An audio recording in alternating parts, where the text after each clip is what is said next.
കുടിവെള്ളത്തിനും കൃഷിക്കും നാട്ടുകാർ ആശ്രയിച്ചിരുന്ന check dam തകർന്ന് വർഷങ്ങൾ കഴിഞ്ഞിട്ടും പുതുക്കിപ്പണിയാൻ അധികൃതർ തയ്യാറാകുന്നില്ലെന്ന പരാതി. ഇടുക്കി അറക്കുളം പഞ്ചായത്തിലെ എടാട്ട് ചെക്ക് ഡാമിന്റെ പുനർനിർമ്മാണമാണ് അനന്തമായി വൈകുന്നത്. 1987 മാത്യു സ്റ്റീഫൻ MLA ആയിരുന്നപ്പോഴാണ് എടാട്ട് ചെക്ക് ഡാം നിർമ്മിച്ചത്. വാഗമൺ വിനോദസഞ്ചാര കേന്ദ്രത്തിലേക്കുള്ള സംസ്ഥാന പാതയിൽ പാലവും ചെക്ക് ഡാമും ഒരുമിച്ച് നിർമ്മിക്കുകയായിരുന്നു. 200ഓളം കുടുംബങ്ങൾക്ക് കുടിവെള്ളത്തിനും കൃഷിക്കുമായി ജലം സംഭരിക്കാനാണ് ചെക്ക് ഡാമിലൂടെ ലക്ഷ്യമിട്ടിരുന്നത്. എന്നാൽ ഏതാനും വർഷം മുമ്പുണ്ടായ ഉരുൾപൊട്ടലിൽ ഈ ഡാം തകർന്നു. ഇതോടെ നാട്ടുകാരുടെ കുടിവെള്ളം മുട്ടി. ഇത് 87-88 മാത്യു സ്റ്റീഫന്റെ ഫണ്ട് ഉപയോഗിച്ച് ചെയ്ത ചെക്ക് ഡാമാണ്.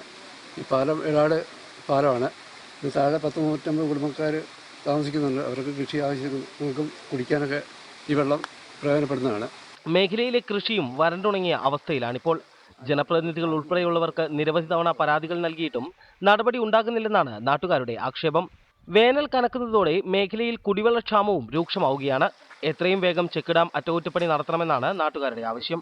ടിൻസ് ജെയിംസിനൊപ്പം റിപ്പോർട്ടർ, ഇടുക്കി.